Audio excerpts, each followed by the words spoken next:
ok số đây bốn là lời dương chơi là mê riêng bao dương tập tiết cứ dương sạc sam vì select tool hay năng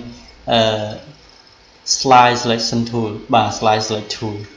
bản chân slide select tool bạn chân slide select toolคือ tool ដែលអាចកាប់យកនៅរូបភាពដែលមានទំហំតូចៗទៅតាមតម្រូវការរបស់យើងហើយ slide selection tool នេះគឺជា tool ដែលអាចឲ្យយើងកាត់យកនៅរូបភាពឲ្យមានទំហំតូចៗបាទទៅតាមតម្រូវការរបស់យើងដូចគ្នាអញ្ចឹងបាទអញ្ចឹង tool ពីរនេះគឺនិយមន័យរបស់វាទាំងការប្រើប្រាស់វាគឺស្រដៀងគ្នាបើន័យថាយើងអាចប្រើនៅ tool មួយណាក៏បានដែរចឹងយើងដាក់មេរៀននេះគឺបញ្ចូលគ្នាតែម្ដងអូខេអញ្ចឹងយើងចូលមើលការអនុវត្តរបស់យើងអញ្ចឹងខ្ញុំคลิกមកលើពាក្យ file ហើយបន្តទៀតខ្ញុំចុចយកពាក្យថា open បាទអញ្ចឹងគឺយើងគឺខ្ញុំត្រូវចូលទៅយករូបភាពមួយបាទដែលមាននៅលើរូបភាពរបស់យើង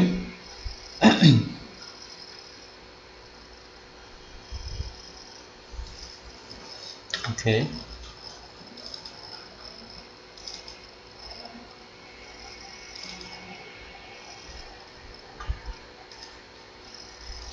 ចឹងនៅត្រង់ចំណុច slide tool ហើយនិង slide select tool នេះគឺគេច្រើនទៅប្រើប្រាស់វា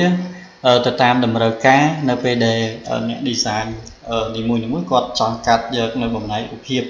ចឹងបើសិនជាករណីគាត់អត់ដឹងថាតើទំហំនៃរូបភាពដែលគាត់ចង់បានវាប្រមាណ pixel ទេពីច្រើនគឺគាត់ច្រើនទៅប្រើ slide tool ឬក៏ slide selection tool បាទចឹងគឺយើងប្រើប្រាស់វារបៀបម៉េច slide tool នេះនៅពេលដែលយើងចង់កាត់យកវាឥឡូវឧទាហរណ៍ថាខ្ញុំបង្រៀនវាធំគឺយើងចង់កាត់យកនៅកន្លែងនេះបាទបើន័យថាយើងចង់កាត់យកនៅត្រង់ចំណុចទំហំនេះគឺយើងអត់ដឹងថាវាមានប្រមាណ pixel ទេចឹងគឺគេគ្រាន់តែ click ទៅលើវាបាទហើយគឺគេអូសបាទគឺគេអូសទៅលើវាតែម្ដងបាទអញ្ចឹងគឺគេអូសឲ្យមានទំហំប្រព័ន្ធគ្នាណាបាទទំហំប្រព័ន្ធគ្នាទៅលើកន្លែងហ្នឹងចឹងបើសិនករណីវាអាចធំបន្តិចគឺគេអាចចាប់បង្រួមវាចក្រមបាទចាប់បង្រួមវាចក្រមបន្តិចមកបាទអញ្ចឹងវាអាចប៉ុណ្្នេះអញ្ចឹង pixel របស់វាគឺវាអាចរួមតូចអញ្ចឹងយើងចុច Alt ហើយបរិយារូបភាពនឹងឲ្យធំមក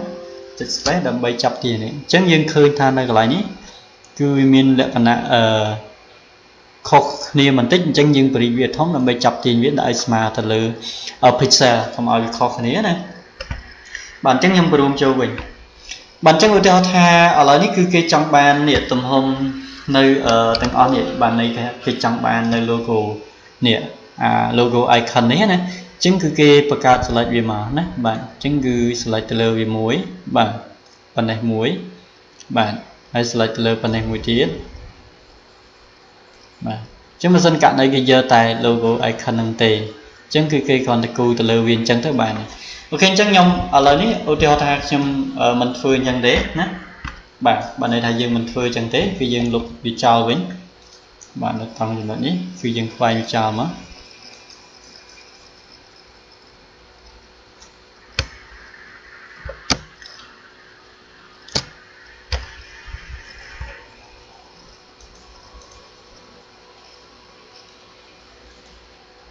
អូខេ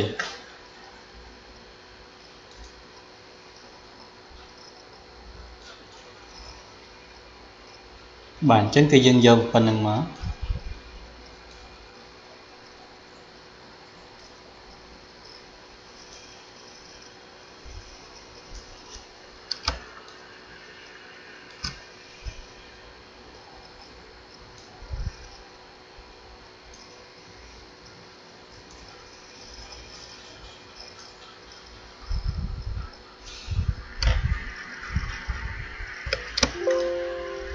បាទអញ្ចឹងឧទាហរណ៍ថានៅកន្លែងនេះគឺយើងយកប៉ុណ្ណឹងហើយបន្តមកទៀតនៅកន្លែងនេះគឺយើងចូលមកយក menu នេះដែរបាទអញ្ចឹងគឺខ្ញុំ select ទៅលើប៉ុណ្ណេះយកតែម្ដងអូខេអញ្ចឹងខ្ញុំ select លើវាប៉ុណ្ណឹងហើយទៅទៀតនៅត្រង់ចំណុចនេះគឺខ្ញុំនឹង right click បាទនឹង right click ទៅលើវាហើយបន្តមកទៀតខ្ញុំចូលមកយកពាក្យថា edit slide option បាទឬក៏ device slide ណាបាទខ្ញុំចុចមកលើ device slideចឹងនៅលើកន្លែង device horizontal into នេះបើសិនករណីខ្ញុំចុចនៅលើវាមកខ្ញុំសេរីវាឧទាហរណ៍ថាខ្ញុំដាក់5 ចឹងនៅពេលដែលខ្ញុំចុច5គឺវានឹងចេញបន្ទាត់ដេកនេះ5ចឹងយើងរាប់ menu របស់យើងមើលវាមាន home បាទមាន promotion scholarship បាទ student result software contact អញ្ចឹង1 2 3 4 5 6 7បាទអញ្ចឹងយើងដាក់7បាទអញ្ចឹង7មកវាចំនៅកន្លែងនេះតែម្ដងអូខេអញ្ចឹងបើសិនករណីខ្ញុំអត់យកកន្លែង divide horizontal នេះទេណាខ្ញុំដោះ text វាខ្ញុំចូលមកយកកន្លែងនេះ divide vertical ណាបាទ divide vertical into អញ្ចឹងកន្លែងនេះយើងវាយលេខ7ដូចគ្នាដែរអញ្ចឹងវាទៅជាប្រឈើចេះវិញគឺវាអត់ផ្ដេកទេអញ្ចឹងណាបាទអញ្ចឹងអ្វីដែលយើងចង់បានគឺយើងអត់ចង់បានផ្ដេកទេគឺយើងចង់បានប្រឈើអញ្ចឹងយើង click នៅលើកន្លែង divide នេះវិញមកណាហើយកន្លែងនេះយើងដោះវាចោលបាទអញ្ចឹងកន្លែងនេះគឺយើងដាក់លេខ7វិញបាទអញ្ចឹងយើងដាក់លេខ7ហើយយើងសង្កេតឃើញនៅលើកន្លែងនេះគឺវាអត់ទាន់មានទំហំប៉ុនគ្នាទេណាអញ្ចឹងយើងអាចចាប់ទាញវាណាបាទយើងអាចចាប់ទាញវា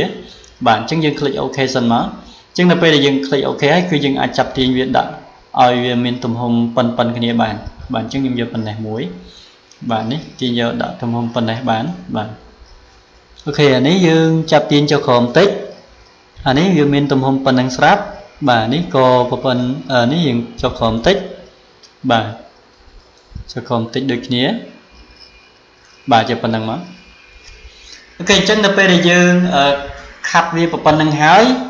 អ្វីដែលយើងចង់បានគឺយើងនឹង save វាយកទៅមុខបាទយើងនឹង save វាទៅមុខអញ្ចឹងខ្ញុំ click មកលើពាក្យថា file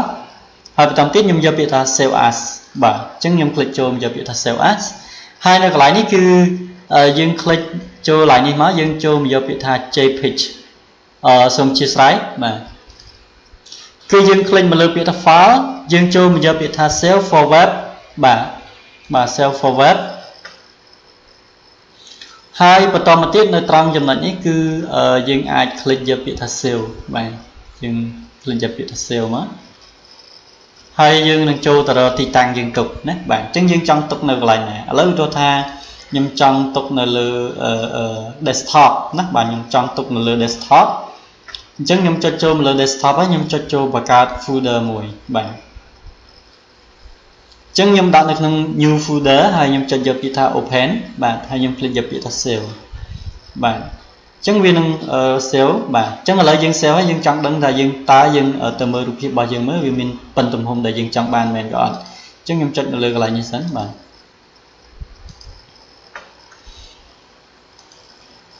អូខេអញ្ចឹងនេះគឺជា new folder ដែលយើងបានទុកនៅលើ desktop អញ្ចឹងខ្ញុំបើកវាមកបាទអញ្ចឹងនេះគឺជា image ដែលយើងបានកាត់វាមកមិញបាទអញ្ចឹងយើងឃើញនៅលើត្រង់ចំណុចនេះគឺជា logo ដែលយើងបានកាត់វាមកអញ្ចឹងយើងឃើញអាទំហំប៉ុណ្ណេះគឺមិនមែនបានន័យថាទំហំរបស់វាមាន background ប៉ុណ្ណឹងតែហ្មងទេគឺវាគ្រាន់តែជារូបមួយដែលវាអត់មាន background ទេទំហំរបស់វារូបភាពរបស់យើងគឺតែប៉ុណ្ណឹងទេឃើញទេបាទនេះគឺជា logo ដែលយើងចង់បានមិញបាទមាន Facebook Twitter បាទវាមាន Instagram ហើយនិង Pinterest Google YouTube អីចឹងទៅបាទនេះគឺជាទំហំដែលយើងអត់បានកាត់វាយកទេបាទអ្វីដែលយើងអត់ត្រូវការគឺយើងអត់យកអានេះគឺជា slide menu ដែលយើងកាត់យកអមមកអំបញ្ញមិញបាទអូខេអញ្ចឹងមេរៀនហ្នឹងគឺយើងចប់ប៉ុណ្្នឹងដែរណាបាទអញ្ចឹងសូមអរគុណច្រើន